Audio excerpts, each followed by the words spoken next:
Good morning. Bonjour tout le monde. Nous allons commencer maintenant. Si tout le monde est prêt? D'accord. Good morning, everyone. Sorry, there won't be bad French today. That will be the end of it. My name is Carlo Dade. I am the Director for International Policy. I just changed jobs, so it's going to take me a second. Just as the Minister, I think also just changed jobs recently, so sharing stories about trying to keep our titles straight. But I'm the Director for International Policy at the School of Public Policy at the University of Calgary, and a Senior Fellow, former Director for Trade and Trade Infrastructure at the Canada West Foundation. So on behalf of both organizations, it's a distinct pleasure to invite you to today's event. And good news about today's event. If you're here for the lecture on endogeneity and collinearity in regression models, that was yesterday. We have something a bit more stimulating and slightly more germane and on topic for today's session.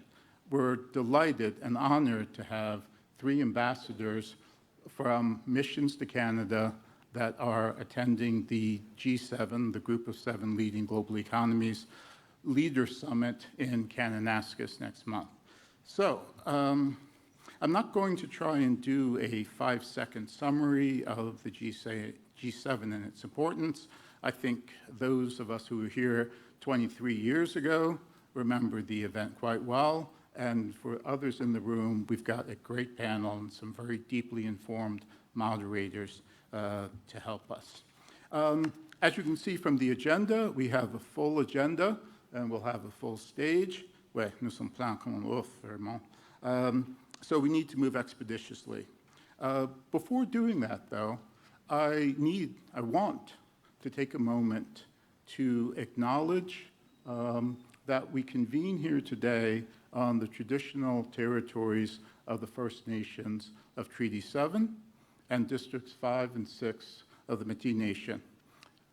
So in this place, in this room, on this land, let us try to walk together, grow together, and most fittingly for today and at the university, let us seek to learn together and do so in a good way. Thank you. Moving along, a couple quick housekeeping notes. You'll see the exits on either side. The restrooms are to rights outside, right, and you'll be able to find your way to the restrooms. So I also need to acknowledge some folks in the room today.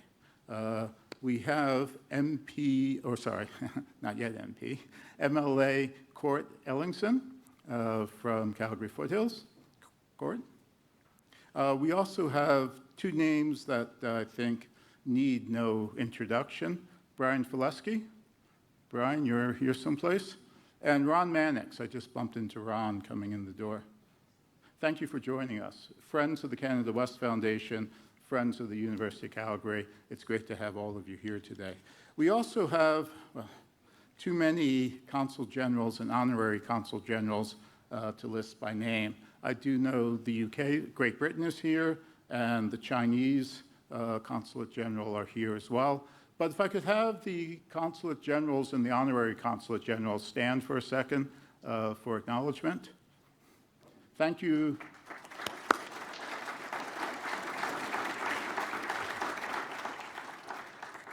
Thank you for the work that you do in linking Calgary to the rest of the world. It's greatly appreciated, especially in these days and times.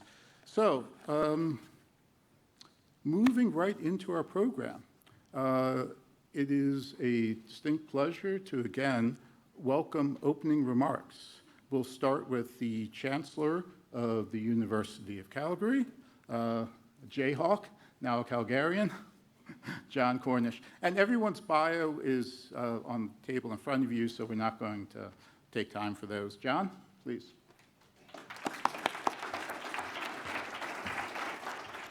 Thank you very much, Carlo.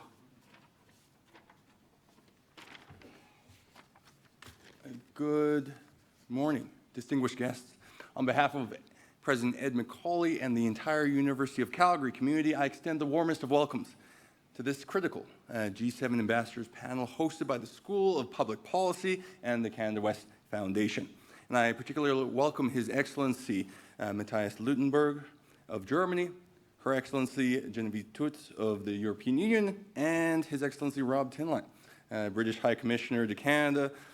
Your presence honor us. Gathered here today with the G7 Leaders Summit taking place next month in Kananaskis country, I'm reminded of a profound truth. In times of global challenge, our greatest strength lies in unity.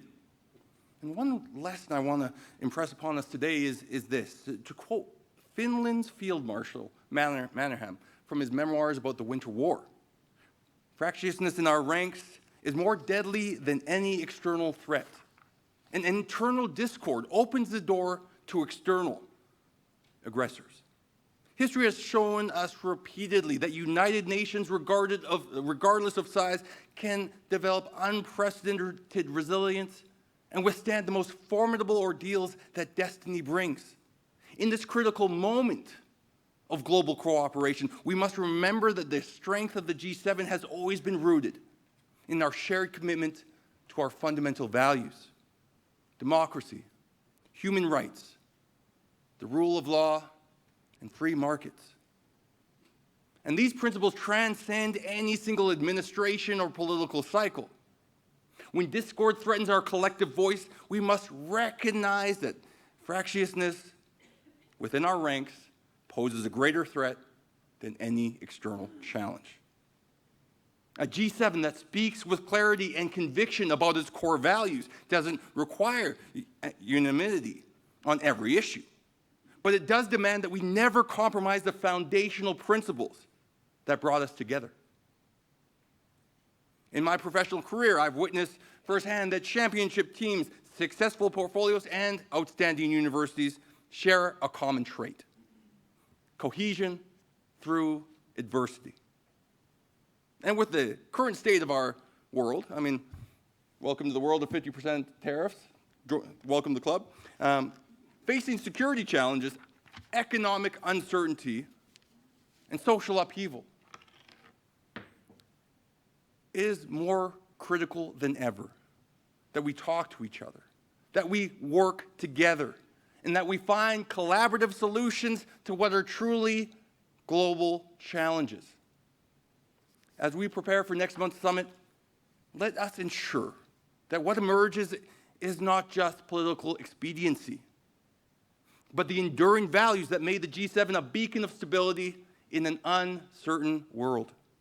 And if we remain faithful to ourselves and our founding principles, we really can look to the future with the firmest of confidence. I'm now pleased to introduce Alberta's brand new Minister of Advanced Education, the Honourable Miles McDougall. And Minister McDougall is a proud U of C alumni with a degree in economics and political science, and also former president of the Students' Union and former member of the university's Board of Governors. So please welcome Minister McDougall to the podium. Thank you.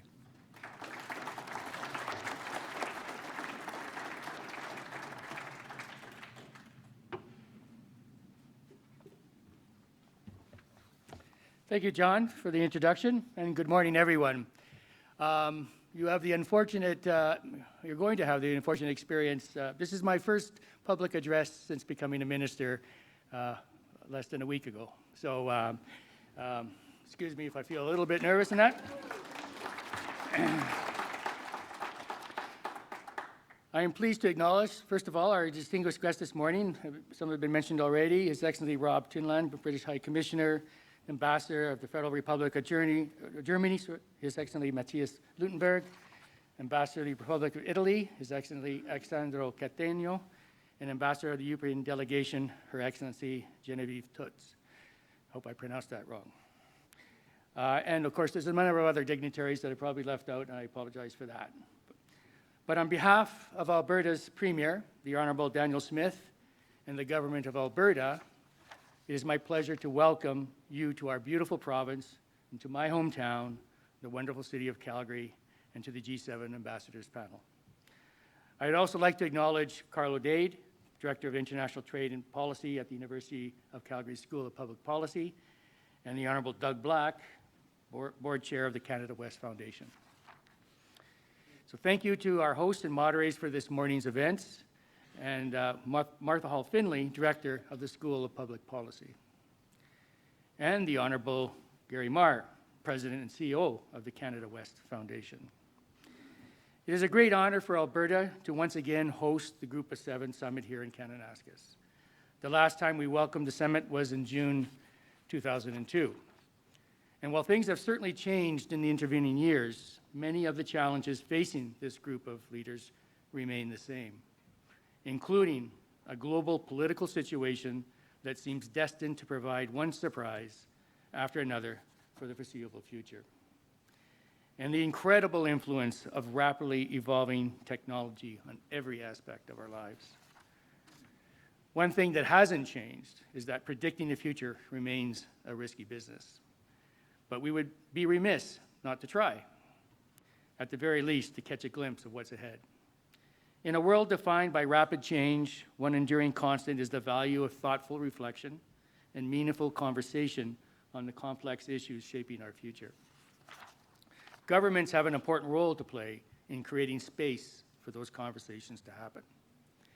As Alberta's Minister of Advanced Education, I see firsthand how vital our post-secondary institutions are to that dialogue.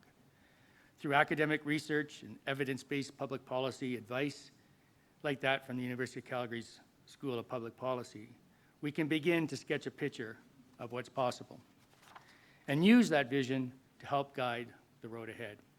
So I'm looking forward to today's ambassadors panel and the insightful discussion that we'll bring, and to seeing early signs of the themes that will shape the G7 Summit this June in Kananaskis. So once again, on behalf of the government of Alberta, welcome and enjoy today's events. Thank you.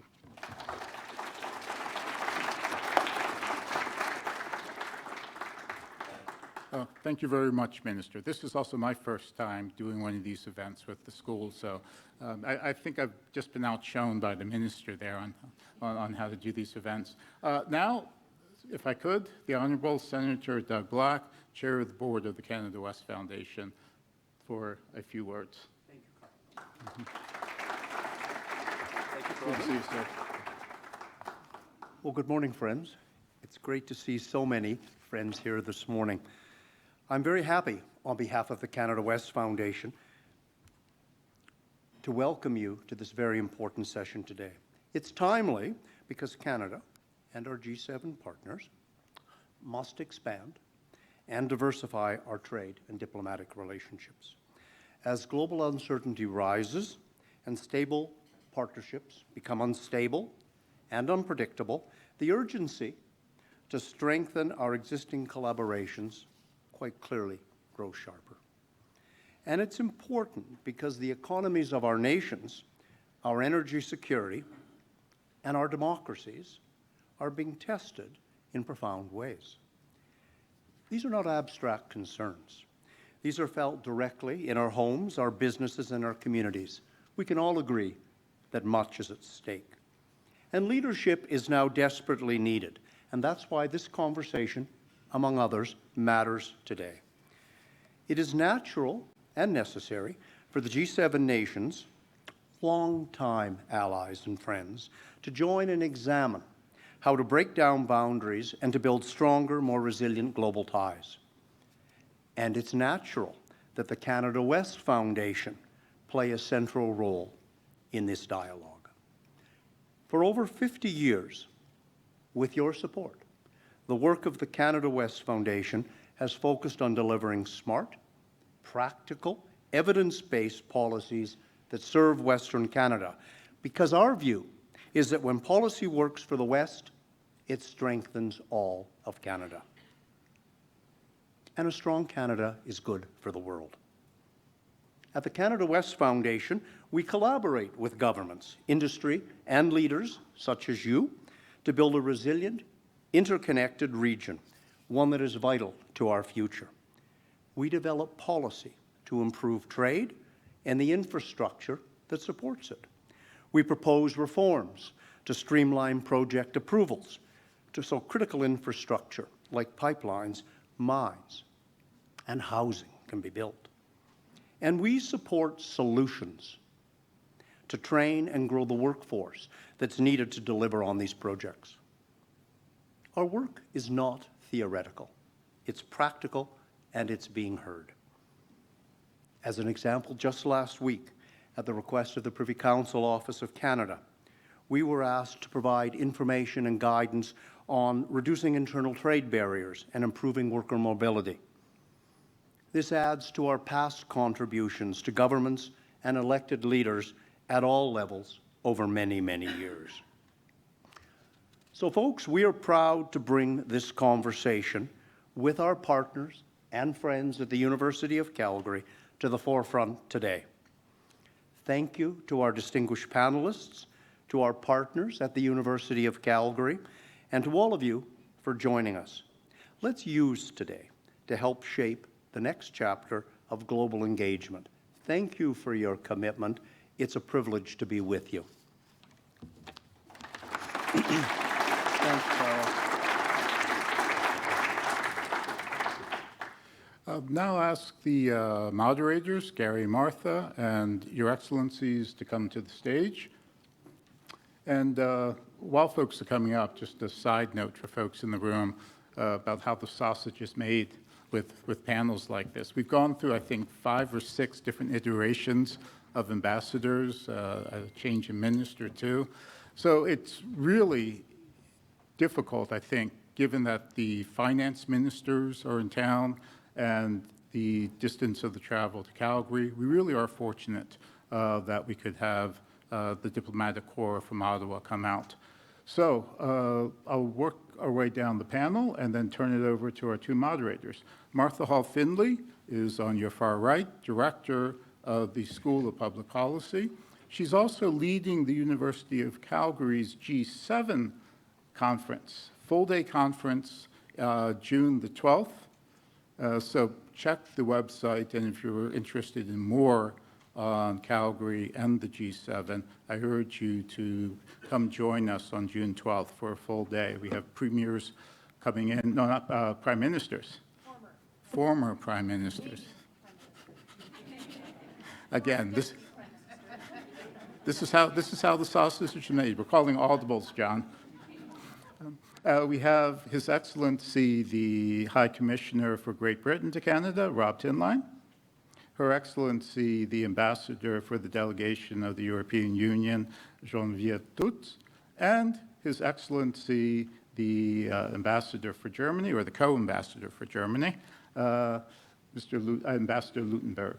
And of course, Gary Marr, President and CEO of the Canada West Foundation, who was also IGA Minister during the last G7. So one of the few people in the room, I think, who has memories of what it was like last time. So I'll turn it over to Gary and Martha. I'll let you 2 fight it out. You can Macintosh or Chippendale it for who gets to take the first question. Thank you very much for coming, and we'll get started. I think, Gary, this is our house. Your house is a little bit across town, so you are our guest, even though we're co-sponsoring. So I think you should take the first question for our honored guests. Well, look, thank you very much, Martha. And I should note that Martha was previously the CEO of the Canada West Foundation. So that's very kind of you, and we love working with you and with the School of Public Policy. Earlier today, High Commissioner Tinline and I were talking about all of the meetings that happen where global leaders meet. It may be at the UN, or it may be Davos, or it may be at regional heads of state meetings like the Summit of the Americas or the EU. There are so many meetings of global leaders. And so I guess the question that I want to ask, and I put this to any of our ambassadors here, is what is it about this particular summit that you think is important? And why is it that the G7 is important and relevant to the people here in this room that represent Canada? and its interests. I leave that open to any of the three ambassadors to take a stab at. High Commissioner? He's leaning in, so. Yeah, I saw that. We've started talking about it already, so I thought I would give the answer that I gave to you when we were discussing it earlier. First of all, it's an absolute pleasure to be here. I've only been in Canada for about 10 weeks. So this is my first trip out to Alberta and Calgary. But as I remind all of my team in Ottawa, I'm British High Commissioner to Canada, not the British High Commissioner to Ottawa.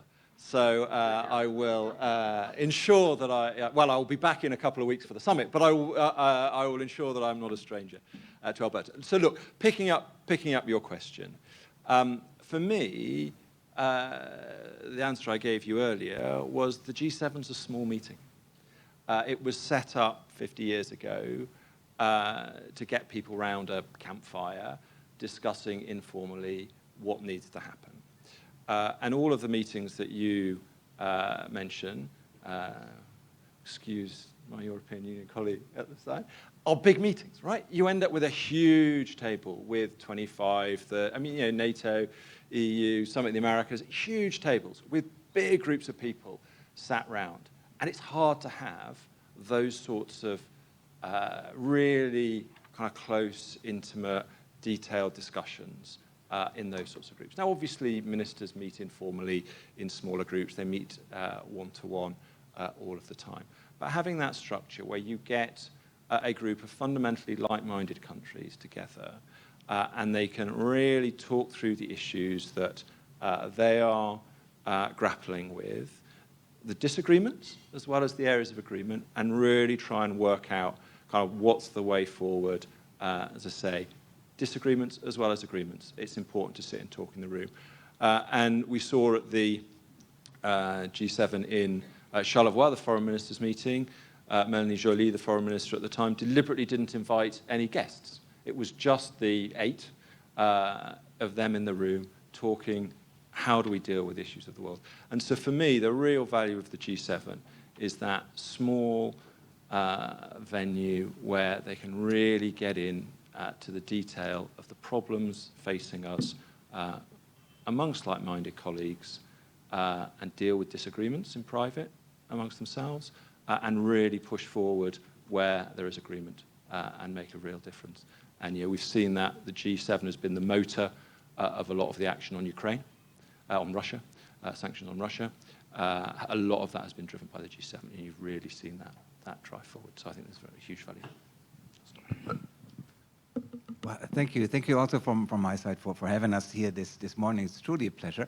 I've been the ambassador since April. The German ambassador, my wife and I, we are rotating every 8 months, so I'm here since September, but it's already my second trip to Alberta. So, and I'm also looking forward to returning next month, because there's all the G7 activities that draw us here to prepare and to attend the meetings. And so we just came from the finance ministers meeting, and this underlined once again to me why the G7 is so important, even on its 50th birthday. And you may recall, it was founded in a time after the oil price shock, and the Germans were quite affected. So it was Helmut Schmidt, our German chancellor at the time, together with his French counterpart, who came up with a brilliant idea to have a G6, actually. Canada only joined 1 year later, but you're more than welcome, of course. And if you look at the history of the G7 and you think about the Russian role in it, this is also striking. I mean, I was brought up in the Cold War Germany, and when the war came down and Russia finally was sort of welcomed in the international community and became a member of the G7 in the late 1990s, this was a huge step forward, and it took until 2014 for us to realize that Russia is not a partner at our table because of what they did in Crimea back then. And so I think G7 is a good format, but of course, and Rob alluded to it, there's also guest countries, and our summit next month, I think we're very happy to have a number of guests around our table, because the G7 is one thing, but we shouldn't start being complacent and say, hey, look, we are the 7 strongest economies, but we are not the majority of the world. There's BRICS out there. There's other formats which are comprising much more people, and even more in terms of the share of the worldwide GDP. If you look at it, the BRICS is already stronger than the G7. And what does that mean for us? I mean, we should just start being attractive and trying to agree on things, on standards, on sometimes it's sanctions, sometimes it's foreign policy, but there's a lot of economic policy, trade policy, and then make sure that this is the world that we are shaping, and it's not others who are setting the rules, but this is something that everybody is living in the world that we want to live in as free democracies. This having said, coming back to the summit, this is also truly important summit because we have so many new leaders. We have so many people around this table who've never sat in this G7 forum, like so many newcomers here, but it's also there. And it was the same for the finance ministers. Like we have new governments in many of the G7 countries. To my German chancellor, this will be the first G7 appearance ever. He wasn't a minister before. And it's the same for many others. I think only Macron and Meloni have already been attending this setup. So this is important in this regard. And of course, the world that we are facing right now is a very challenging one. And my British colleague already alluded to Ukraine, but there's so much more on the table in terms of foreign policy, but also in terms of trade policy that needs to be discussed urgently. And I think it's the right format to start with, but it shouldn't end there. Whatever we agree upon, we have the G20, of course, as well, but there's also the wider context. There's the OECD, there's WTO, there's the EU, of course. And with this 7 said, I pass the floor to Geneviève. Thank you very much, Matthias. Yes. First of all, thank you to the Canada West Foundation, and a big thank you to the School of Public Policy at University of Calgary for this invitation to take part to this timely panel, I have to say. So I'm in Canada since September 2024, so maybe I'm a bit the more experienced ambassador to Canada on this panel, and this is my second visit in Alberta. Yes, of course, G7 is relevant and G7 is important. You ask, why should this summit be more important than other? I would say that every G7 summit is an important one. Now we have many different examples where the leaders gave the political direction. This is so important that when we are facing global challenges, we have global discussion and possible global solutions. So the G7 is the perfect setup for discussing global challenges, and it is still relevant. As Matthias mentioned, G7 was created 50 years ago in France, in Rambouillet, to be more precise, at the moment where we had crisis, oil crisis, Bretton Woods institution crisis. So this is not very different from today, where we have to face many crises and war on European soil as well. So what I would like to say is that for me, the G7 is the best place for having a frank discussion, a space for dialogue, an essential space for dialogue where leaders might not have the same vision of the world or the same alignment on all policies and topics, but they can talk to each other, they can explain their position, and we can understand better each other. So just for that, I think this is so important to keep this momentum and to use this summit for deep discussion. We should not, of course, forget that there are also ministerial meeting in the G7, and we just had one in Banff, finance minister meeting, and we had another one in Charlevoix with the foreign affairs ministers. And these two meetings have been successful meetings. And I think the Canadian leadership was quite exceptional because the leaders, I was there, but I'm not a leader, but I was there, so I have the feeling that I participated a little bit to the discussion. But they adopted 2 communiques in Charlevoix with strong languages on Ukraine, strong languages on strengthening our economic, on economic prosperity, on economic security. So we had the same yesterday in Banff, where the finance minister have adopted an important communique as well. So these are constructive discussions. Even sometimes the discussions are not easy and we are not on the same line on everything, but these discussions took place. Thank you.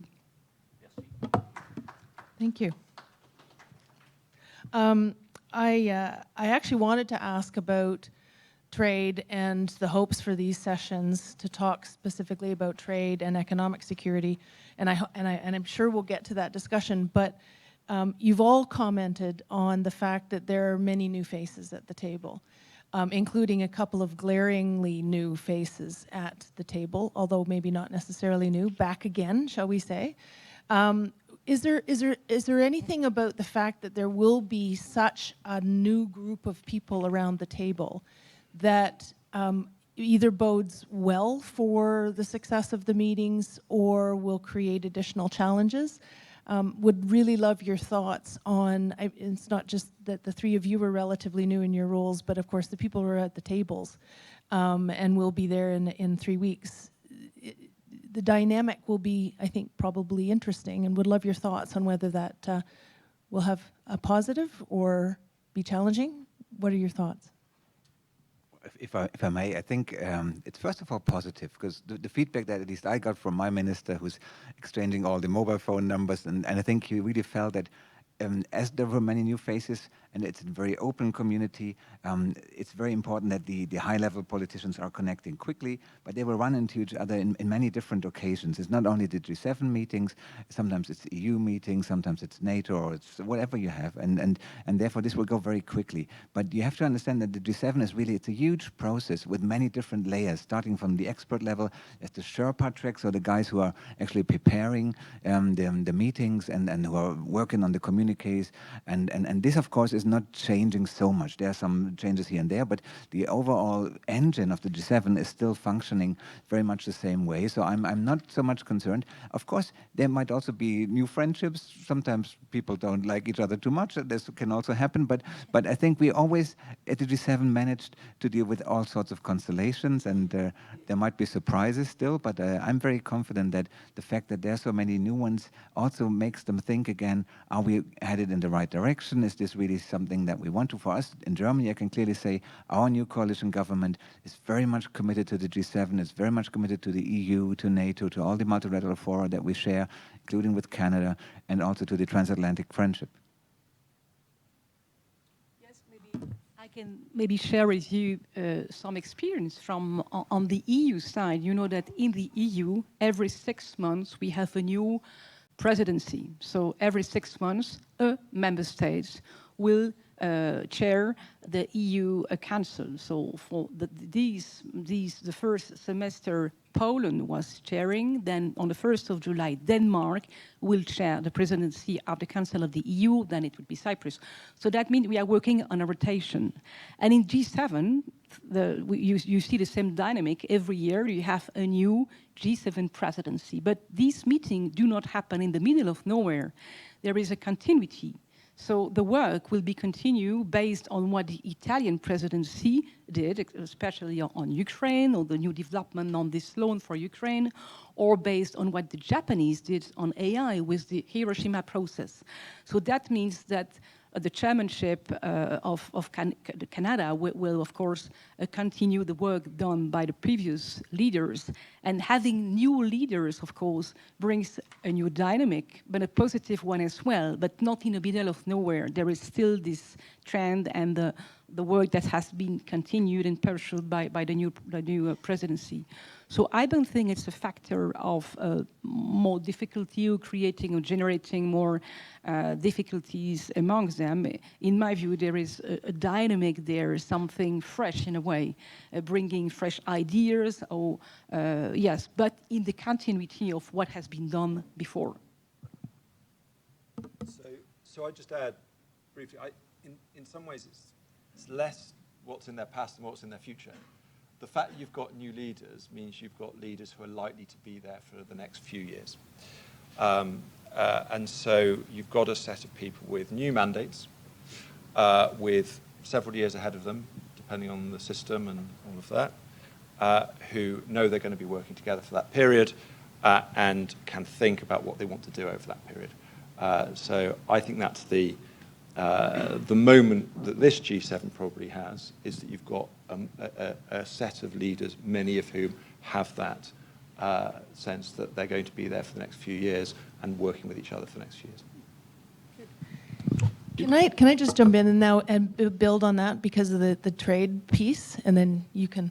Thank you for that. That's optimistic, and that I think, given all the uncertainties, especially with some of the personalities, that's a very nice way to build the expectations for the summit. As you know, Canada is an extraordinarily trade-dependent country. Alberta, the west of Canada, extraordinarily trade-dependent even within a trade-dependent country. Energy, agricultural products, wood, minerals of various kinds. It's true for the whole country, but out here in Western Canada, especially the energy, especially the agricultural piece, really, really important to us. Needless to say, things are uncertain globally right now. Because this is a small group of people, because there is an opportunity to have, I would hope, some more forthright, behind those doors conversations, it's of real import to us to feel as though the world is moving back to a place of some trade stability, some economic security. What are your hopes for this meeting, and your optimism or not for really being able to move some of that forward? As I said, it's very important to us here. And part of our role here is to explain what the G7 does for Alberta, for Canada, for Calgary. And so when we know these are of real interest to this part of the world, to this part of the country, maybe a bit of an explanation of what you hope to accomplish and how we can that can relate to the people here. Maybe your turn to Well, thank you. The trade, of course, I mean, open markets for Germany as an export-based nation is really one of the most important pillars of our economic worldview, and it's the foundation of prosperity and sustainable growth for all of us, in Canada as in Europe, and of course also elsewhere. Nobody can win a trade war. This is something that my foreign minister repeated also this morning when we woke up and heard that there might be another 50% tariff looming for the European Union. There I have to say we fully support all the efforts of the European Commission. I'm not just saying that because Genevieve is sitting next to me. I would have said the same anywhere else, because trade is an EU matter in Europe, and we agreed that the Commission is leading the negotiations. We're looking forward to more of these contacts, and we hope that there will be good results. Certainly, the G7 also has an important role to play, and we could see that already in Banff, because the interaction between ministers was not only focusing on the language of the communiqué, but also, of course, on these important questions in bilateral meetings and in larger meetings. So therefore, it's important also to have this personal connection, to have people talking to each other frankly, and not just for the media. Of course, we regret any U.S. decisions on tariffs, because we think that nobody can win this, and it will hurt everybody. And if you look at the stock markets this morning, they are going down in Germany, they're going down in the US. We will see how this will play out, but certainly we are committed to a rules-based trade system and the WTO, and this is where Germany stands, and we will defend, of course, these principles in every format, including in the G7.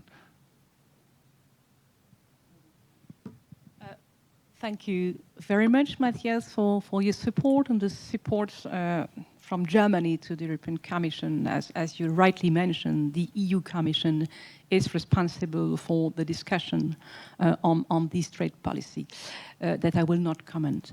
Maybe just to recall that the EU is and remains and will remain an open economy. We believe in trade. Trade brings prosperity. We have signed 75 free trade agreements with other countries in the world. And one of the best example is the CETA that we signed together, the EU and Canada, in 2016. Just for your information, since the provisional application of CETA in 2017, the trade of goods and services has increased considerably between the EU and Canada. I think it's 65% for trade in goods and increased by 73% in trade for trade in services. So this is remarkable, but we need to do more on CETA. But this is maybe not the topic for today.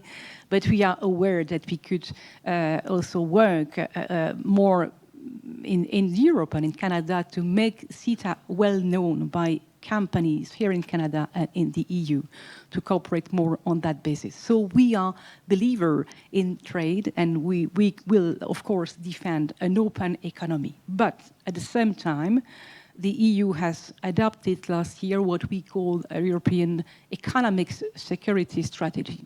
Because, of course, we believe in trade, but we have also be aware that there are some risks, and we have to develop policies to be able to face this risk, being our export control or policies or all the tools we have to react if there are some threat or trade war.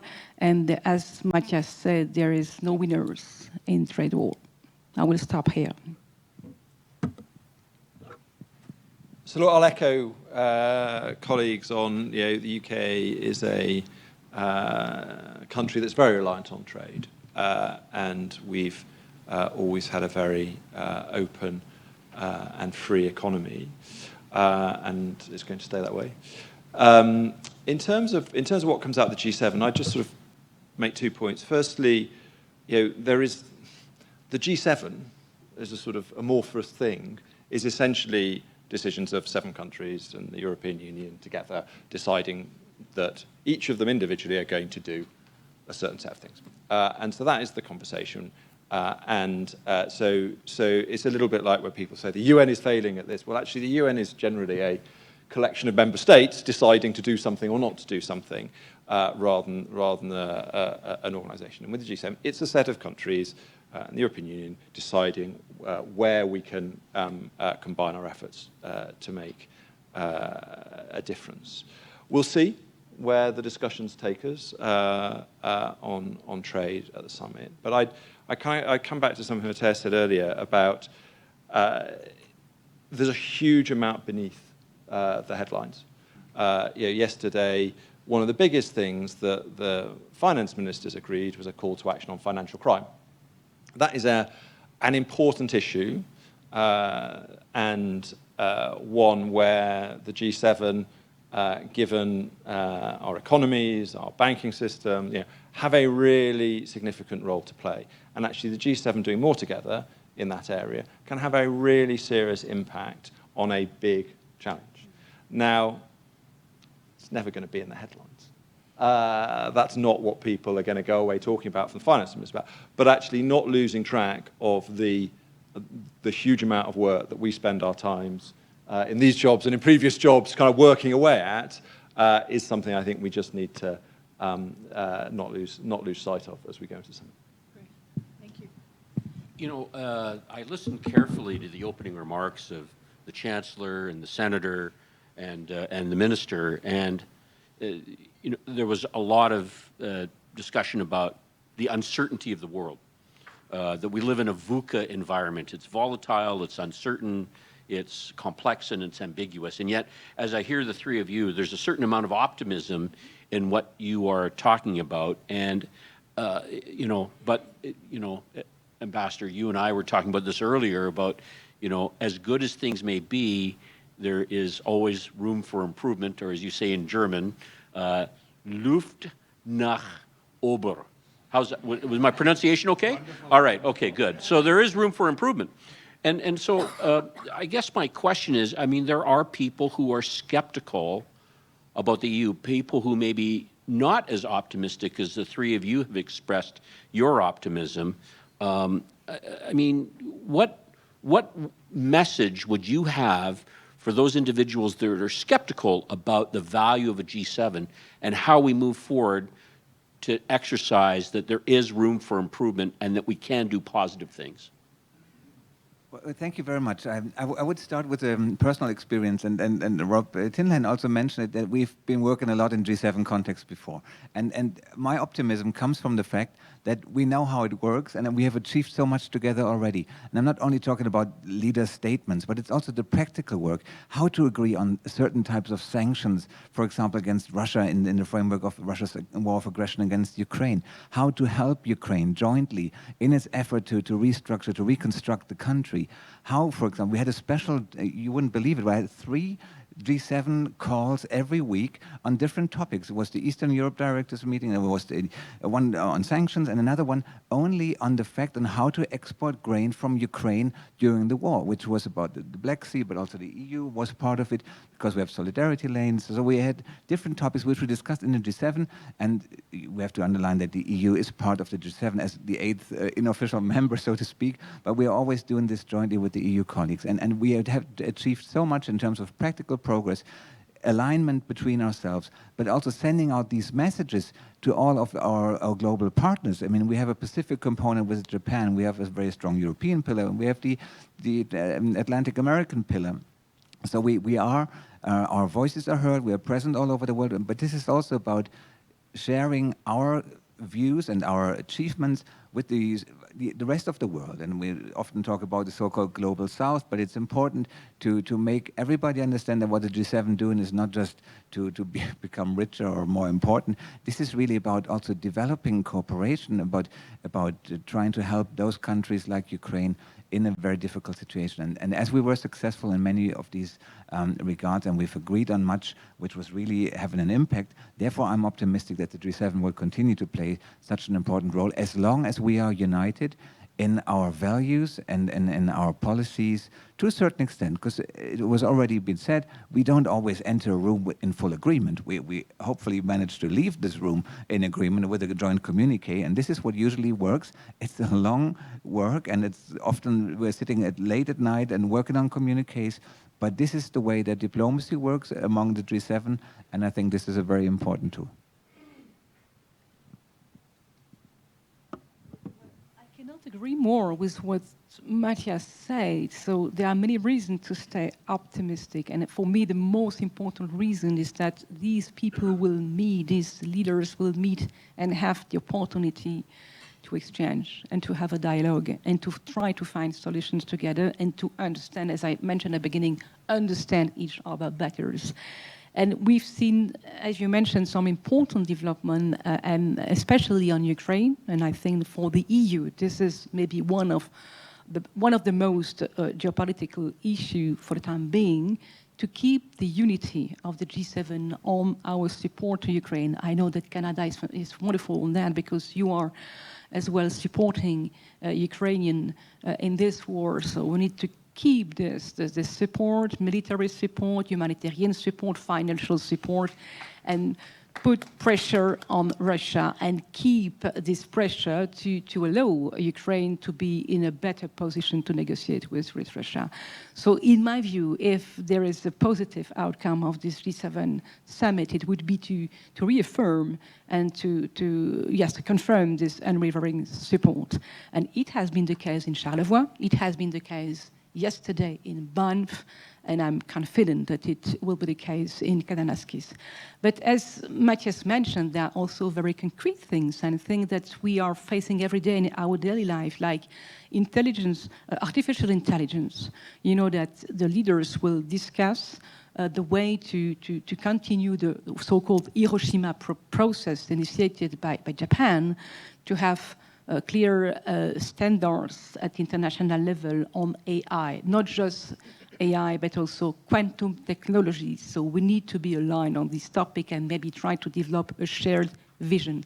So there is a lot to do. I would mention as well critical raw material, which are so important for our digital future. So there are lots of global issues and global challenges, and they have to be discussed globally by our leaders. Thanks. So, I mean, a good test is if it didn't exist, would we create it? And I'm pretty confident if the G7 didn't exist, something like it would get created pretty quickly. It still fulfills a role that nothing else quite fulfills. I slightly hesitate about optimism and pessimism, because in the end, kind of my job isn't there to be optimistic or pessimistic. It's there to make sure it works. So we will spend, the run into the summit, but also the second half of the year as the ministerials happen under the Canadian presidency, and then after that, working hard to make sure it does keep delivering on supporting Ukraine, on sanctioning Russia, on all the other things that we want it to keep delivering on. So I think it's done a good job so far, not a perfect job. I think if it didn't exist, it would get created. And I think it's our job to make sure it continues to deliver. And I think we'll do that. High Commissioner, I'll challenge you because I'll say that pessimists are often right optimists are often wrong, but if something good happens in the world, it's because an optimist tried to do something about it. So I put it to you that you, in fact, sir, are an optimist. Well, okay, fine. I would accept that. And you only have to look at dentistry to reflect that the world does generally get better over time.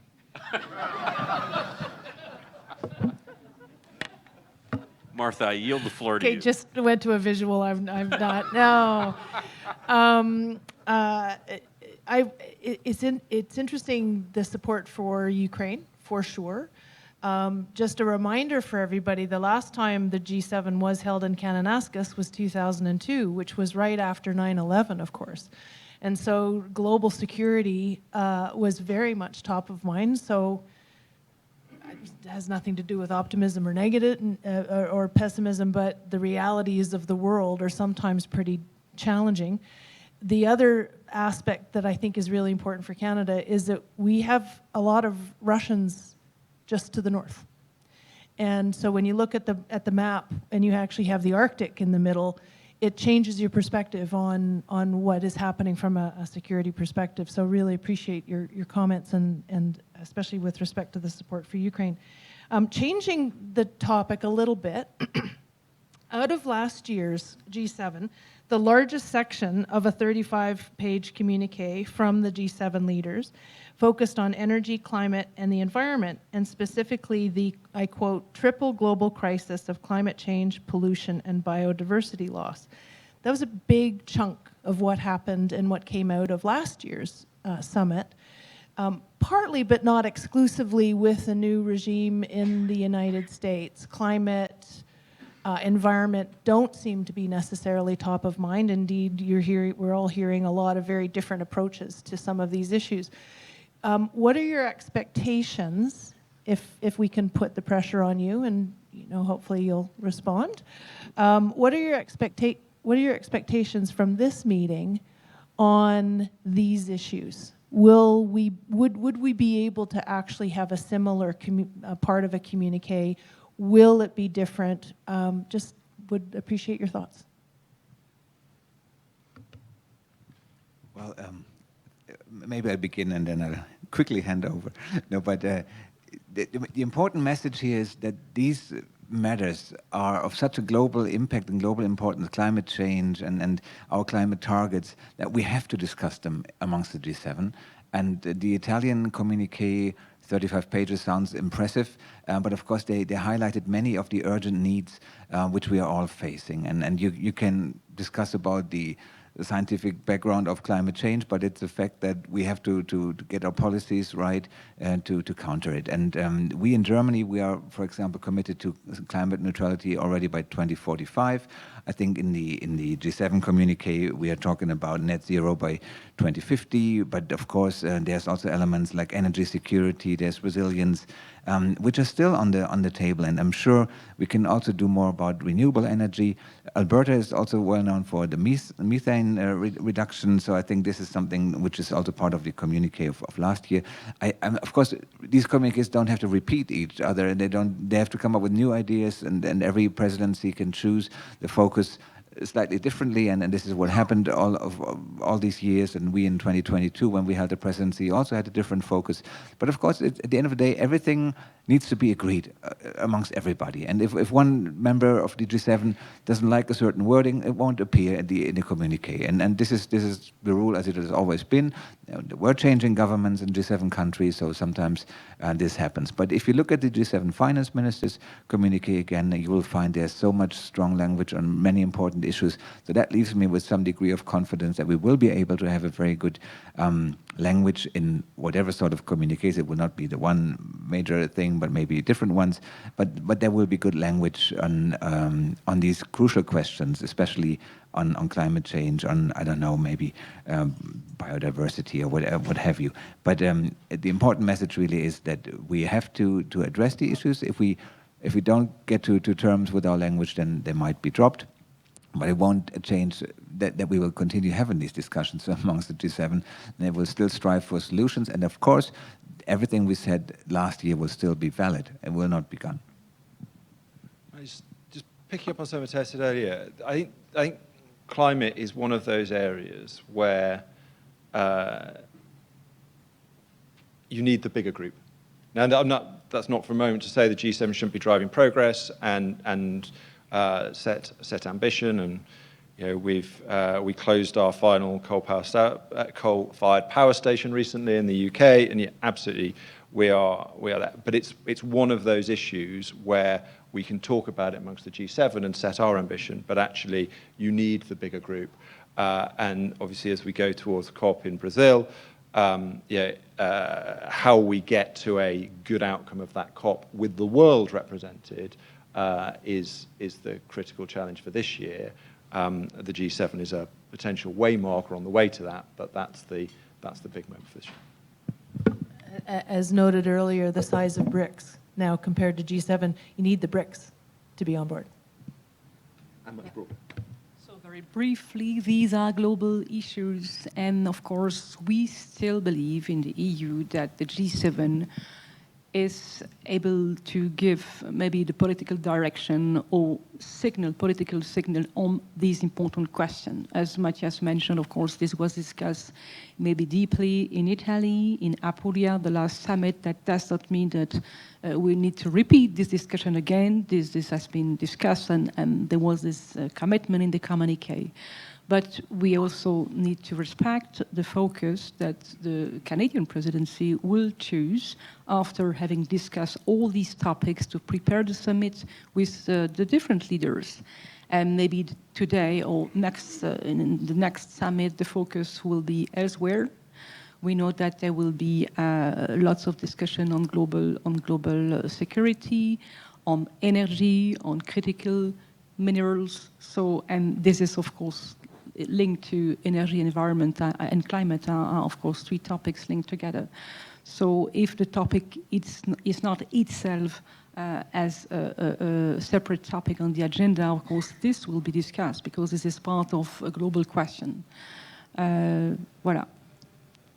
Voilà. So, look, the three of you actually did mention the sea change in leadership that we've seen in the world. I think in 2024, more than half the world's population went to the polls, and there were some dramatic changes. And so I think Martha asked the question about the new leaders and such. But let me go back to some of your former leaders. We've had former Chancellor Scholz, who came to Canada looking for LNG. We've had Prime Minister Kishida from Japan asking about that. We've had the President of Poland who was asked. We've had the President of South Korea, as he then was, asking for LNG. And let me say this briefly, and I mentioned this to the High Commissioner earlier, is that your predecessor, Suzanne, came out west and said the West is fizzy with innovation on new energy technologies and decarbonization technologies. We're still a superpower when it comes to being able to produce energy, including oil and gas. My question for you is, when you think about the things that are in Western Canada, critical minerals, mines, forest products, energy, including oil and gas, new energy technologies, food, fertilizer, are these things that in your opinion, are things that we can continue to express ourselves in Western Canada as being an important part of the trade relationships between ourselves and Germany, the UK, and the EU? Well, of course, I would first of all underline the importance of our trade relations between Germany and Alberta. And yesterday evening, I had the pleasure to meet some members of the German Albertan business community, and we see already that this is of course very important to us. More globally, LNG is only one, of course, of the most interesting things of their time. If we look at the German energy mix, we are quite proud to say that we reached 50 to 60% renewables, depending on the wind and the sunshine.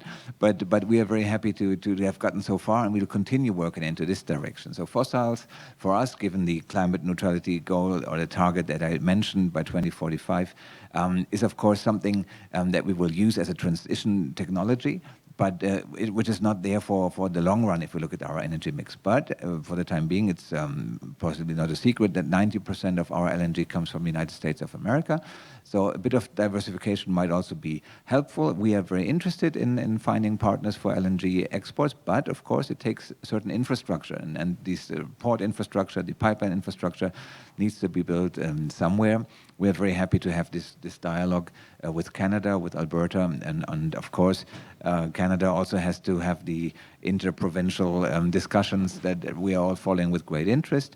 To us Europeans, it sometimes strikes me as a bit surprising that you have all these interprovincial barriers, whereas we are just taking down all the barriers between our countries, 27 countries, one market basically for goods and services. He's rubbing it in. I'm sorry, I have to say that. Just saying, it surprised me. But no, I cannot give you any better advice than just think about it. Because if you want to export whatever LNG or hydrogen at the time, you will need to have some pipelines also to the east, and of course you have some to the west, which is important.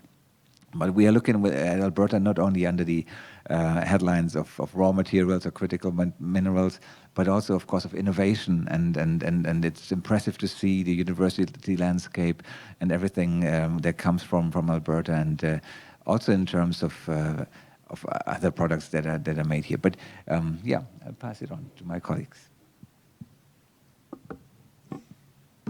Well, I have to say that for the EU, of course, energy is an important area of discussion, as we had in 2022 with the beginning of the war, a wake-up call, because we needed urgently to diversify. We were too dependent on our energy imports. So that's the reason why the EU had to reflect and to develop the so-called energy union to reduce our dependencies. And this is something quite positive, because when you receive a shock like that, you need to change the way you are dealing with your energy. So that's what we did, and now I think in a very successful way. We have just adopted a new strategy to be absolutely to reduce completely our dependencies on Russian gas. So that's the goal, and diversification, of course, is the solution. So we have diverted to some other countries, Norway, but the US as well. But talking about Canada and Alberta, because you are such a rich province, you have everything here, oil and gas, but not just that, and possibility to also with the mining activities to be very rich with your critical minerals. So that's something, of course, very interesting for the EU. But what is missing maybe is infrastructure. You mentioned possible pipeline, or we discussed also the possibility to transit via the port of Churchill. So we need to be maybe creative and sit together again and discuss these new possible development in a very realistic and viable financially way. But yes, congratulations for what you have. This is amazing. This is amazing. We also have lots of wind, and Alberta has the largest solar farm in Canada. Yeah, so it picks up neatly on that. I mean, look, we've got some very ambitious goals when it comes to decarbonising our economy, but oil and gas is going to remain a feature of our economy for a considerable time to come. Yeah, we will continue to work with a whole range of countries around the world. You know, as I say, we're a free and open country. You know, there are markets and how in where we import those from. I'd pick up more on the innovation part of this, and as you say, there's a huge amount of innovation going on in Alberta. But I don't want to bring British Columbia into this, but I was out in Vancouver last week talking to some fantastic firms there as well.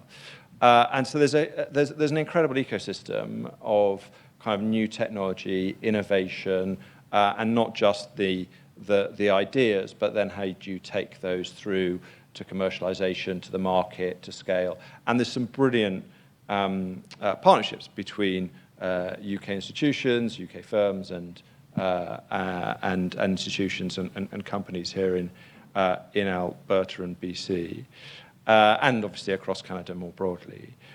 So I think there is a huge amount of new stuff that we can do together, and one of the big challenges that the government in the UK is trying to capture is how do you make that transition that is essential as we decarbonize, one that is driven by new technology, and one that creates jobs, creates skills, creates that the livelihoods for our people, that is absolutely essential. And you see those partnerships happening, and the more we can do to nurture and build those, the better. Well, I mean, I hope that all three of you will come out more often. I mean, you may have seen, General Fusion in Vancouver. You might want to spend some time with the Quantum Center here at the University of Calgary, or the AI Center, or at the University of Alberta, or spend time at the in Saskatchewan and see what they've done with CCUS. As I said, Suzanne said, the West is fizzy with innovation, and my concern always, from a Western Canadian perspective, is that you don't hear about these things when you're in the bubble in Ottawa. Very few things get talked about in Ottawa if you're not, if you're west of Bloor Street. So, let me make that pitch to you: is that you got to spend more time in Western Canada. And the skiing is better. So I'm sure we will all enthusiastically commit to that. Not least because of the skiing. There is also the other thing I would say is there is a sort of humility of governments in this, that the UK-Canada relationship is not about the UK government Ottawa or the UK government provincial government relationship to a large degree. It's an important part, and I work very hard on it. But actually, a lot of this is the human connections, the number of people I meet here who have links into the UK and the other way around, the number of universities, businesses, cultural, sporting links there are. There is a bit of this that is also not over obsessing about the government-to-government part of this. Yeah. We need to create the conditions, create the links, get out the way at times, and really make sure that those things are happening. It's not all about us in the nicest possible way. We have a bit of time left for questions. If you have a question, then please let us know. I think there's a mic or two mics floating around. And if you have a mic in your hand, please identify yourself. And if you have a specific question for one of our guests, please make that clear, or if you would like all three to address it. We don't have a huge amount of time left, but that would be great.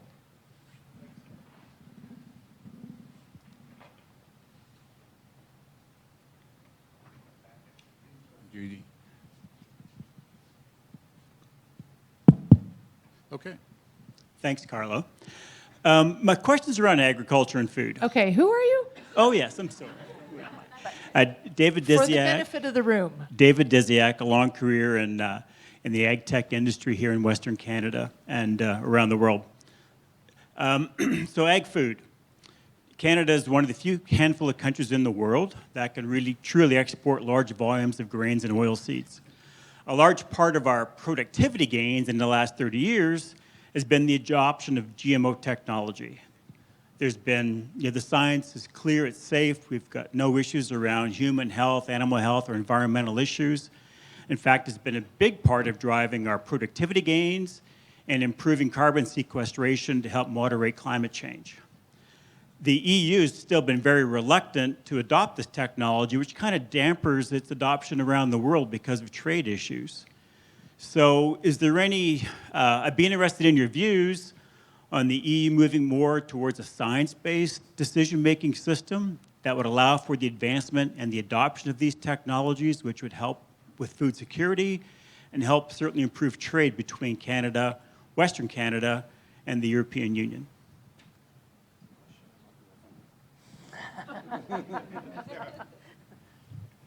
There's some serious passing off going on up here. So this is a very serious question of course, trade, but also on agriculture. So I might come back to you and maybe we can have a bilateral discussion on this.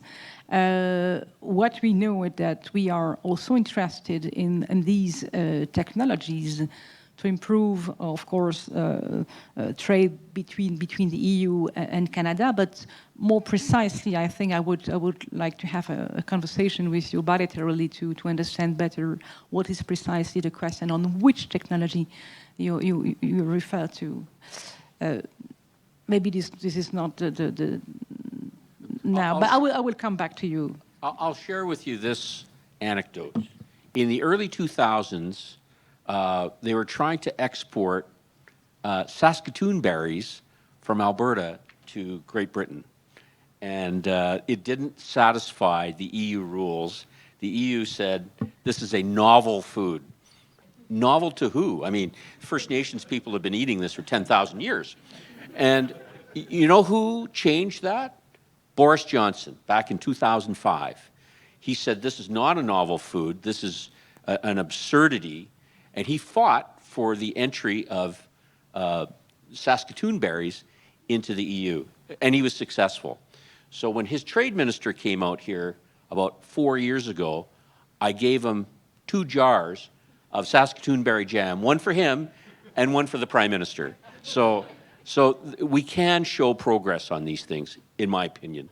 But it's happening one piece at a time. The clear opportunity to say something about that relationship not being in place anymore. His Excellency leaned over and said, that question is definitely not for me.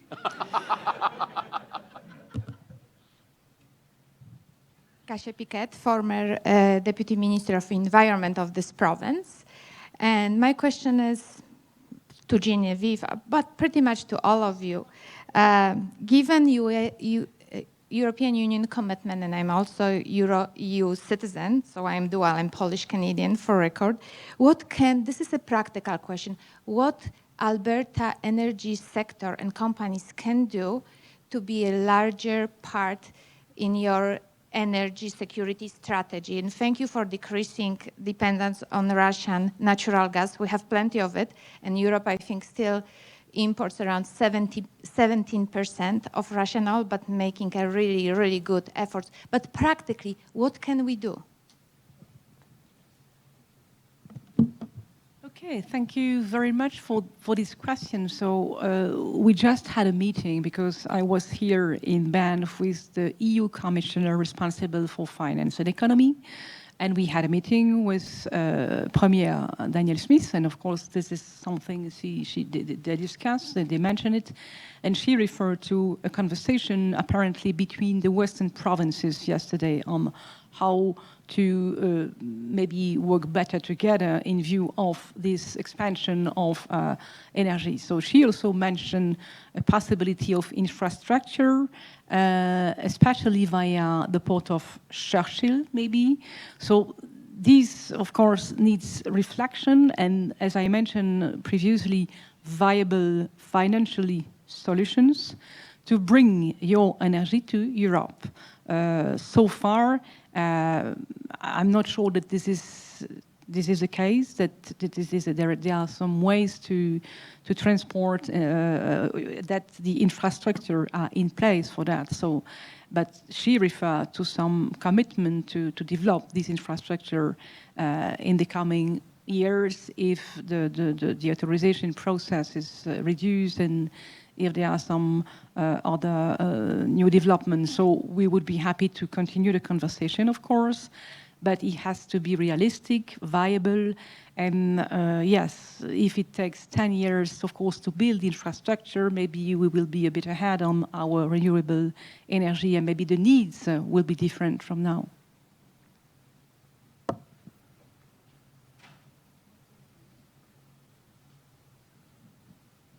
Thank you.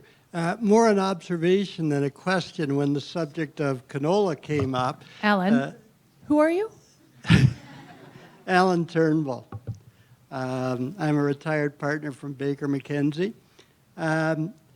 The honourable member from the UK will be pleased to know that I just returned from a 3-week trip to the UK, and I was quite impressed to see the number of bright yellow fields in the rural areas. And one of my colleagues said, okay, well, this is kind of related to the EU, isn't it? I said, yes. They said, well, does that mean in Britain they call it rapeseed or do they call it canola?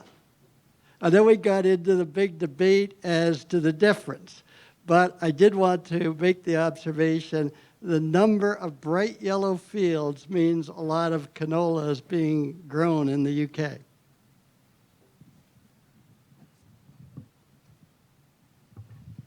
Good observation, Alan. Are there other questions? Yes. We'll get, here, take my microphone.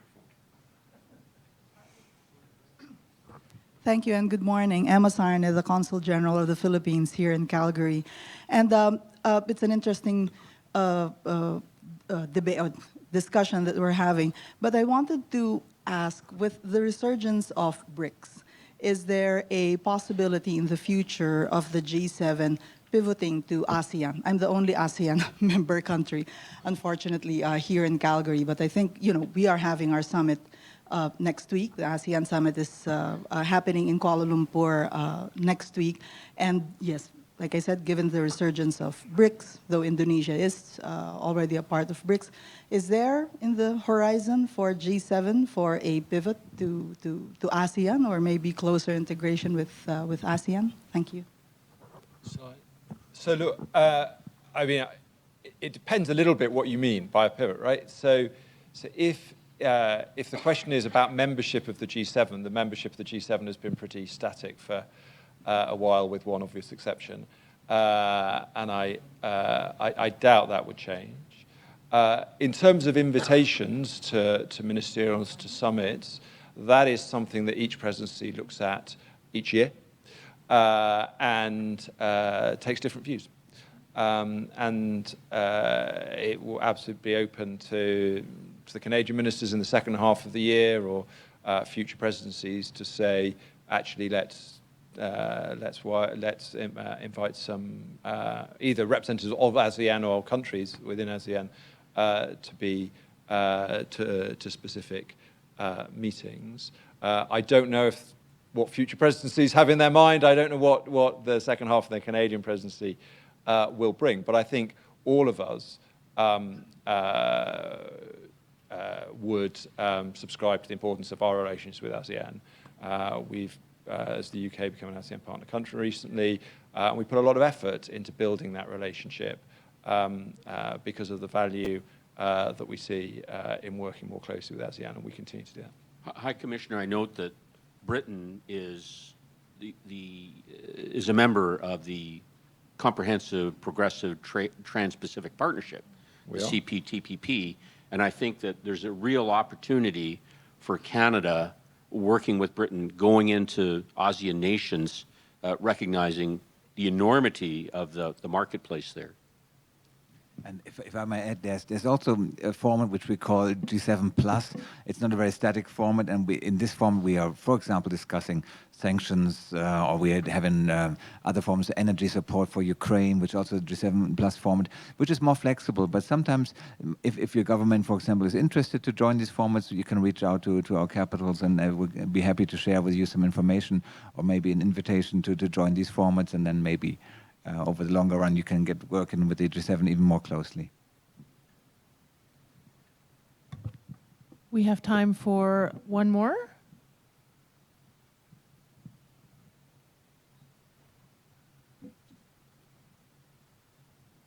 Good morning, Mustafa Sahin. I'm with Edmonton Global. We're Calgary Active's counterparts from the north. Just a question. I know you talked about the cozy nature of the G7 and how that allows you to have more in-depth conversation on certain topics than the larger formats. How do you balance having those constructive conversations on the topics that you maybe agree upon, while also having some of those more difficult, perhaps less comfortable conversations behind closed doors with those, because it's cozier and it's that smaller group. So how do you balance trying to do both of those things at the same time to find consensus? It's Mark Carney's challenge as the person who's going to be chairing the meeting, I think, is the honest answer to that. So look, a lot of it comes down to the presidency. The G7 doesn't have a secretariat. It is there are expected meetings that happen, and there is a sort of rhythm, but there's quite a lot of scope for each presidency to decide what meetings they want, in what way, on what issues. And obviously they need to bring the other members with them, but there's an awful lot of power that goes with that. So in the end, it comes down to the minister chairing it or the leader chairing the summit to say, well, okay, how do we best address the set of issues that we want to address? What are those issues? And how do you do that in a way that makes sure the meeting delivers what you want it to deliver? Maybe to add from the experience of past meetings, there's of course always a different choice. You have these bigger meetings with all the delegations, you have the leaders-only meetings, you have maybe bilateral conversation, or a walk in the park, or what have you. And this is the real virtue about the G7, to have different options. There's not just 55 people in one room, but you can really restrict the formats, have a lunch, only the 7 or 8, 9 leaders at the table. And this is something that you can play with, you have to play with if you want to achieve the right results. And if I may add to that, it requires a strong preparation, meaning talking to everyone and spending time visiting capitals and talking to the leaders, but also at a more technical level. So a lot of preparation and a lot of skills. And I have to tell you that I've been to Charlevoix so far, and yesterday in Banff. Minister Joly she did a fantastic job, because at the beginning of the meeting, it was not sure at all that they would be able to have a communique. And some journalists, of course, already mentioned there will be no communique, it's too difficult. And she used all her skills, of course, to convince and to create the appropriate atmosphere around the table. And then at the end, there was an agreement. And it was the same yesterday in Banff with Minister Champagne. He was also exceptional and lots of skillful, of course. He was able also to manage everyone and to find a consensus on a communique. So I'm sure that the Prime Minister, your Prime Minister, will be excellent as well. Before turning it over to our guest here to wrap up, I will take advantage of the fact that I have the microphone in my hand and do a plug for our June 12th day-long conference. I'm not sure it's actually on our website yet because we're just doing the final touches to the agenda, but I think you heard we have one former Prime Minister, Jean Chrétien, will be there in a fireside chat with a former Deputy Prime Minister, John Manley. We will have the event closed by Joe Clark, former Prime Minister. We have an incredible agenda during the day, and we are in conversations about whether we had to wait until fairly recently to know for sure who our Prime Minister was going to be. But we're having conversations with the Prime Minister's office. But we also know that if he is unable to come, we will have the Canadian Sherpa there to be able to talk about more in detail what actually goes on in the G7. So I encourage everyone, if you're interested, if you don't hear about it from us, follow us on the website to find out, or call us, whatever. I think it's going to be an incredible day. So thank you for allowing me to do that plug. And then I'll turn it over to Gary to... So I'll only say that, I mean, I'll make some comments following lunch to close. But for this portion of the day, I'll just leave you with this story. I regret that the Italian ambassador was not able to come, but I had mentioned this story to the High Commissioner earlier, and that's that in 2002, it was the G8 that was here, and so I had been asked by the Premier to welcome all the leaders as they arrived, and so I met, you know, Bush, Blair, Kazumi of Japan, Aznar of Spain, and I was waiting for Prime Minister Berlusconi, and his plane was late by a couple hours. And so I was sitting there with his ambassador, and he talked about all kinds of things. And I said, you know, Excellency, what part of Italy are you from? I've learned that there's no such thing as Italian cuisine. Everything's regional. And he says, I'm from Abruzzo. And for those of you from Calgary, you may recall on 4th Avenue, there was a restaurant called Abruzzo. And I used to eat there regularly. And so I was a little familiar with the food. And I said, well, tell me what it is that is your most favorite dish from Abruzzo. He says, oh, I love it, timpano. I said, well, I know timpano. Timpano is like a lasagna, except you use layers of crepes instead of layers of noodles. And you use polpettini, small meatballs, not polpetti or polpettoni, and you cover it with cheese and a bechamel, and you layer it and you bake it. So when the Prime Minister finally arrives, the ambassador tells him the story, and Berlusconi looks at me and goes, I've never seen an Italian guy look so Chinese before. So there's a vignette from 2002. And with that, I'll leave it. I yield my time to Carlo to finish up here. Thank you all.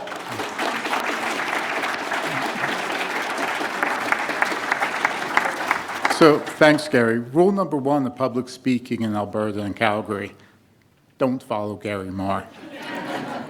Let me take a moment again to thank their excellencies for joining us, Rob, Geneviève, and Matthias. You know, we actually had, I think, 10 invitations out to ambassadors, including the Aussies and a few others, as soon as we learned that they were going to be invited. But the difficulty in this moment of organizing the summit, being able not only to make the time, but to commit the time to come and join us, I think really says something about these 3 missions, their dedication to Canada and their willingness to engage Alberta. So please join me again in thanking them.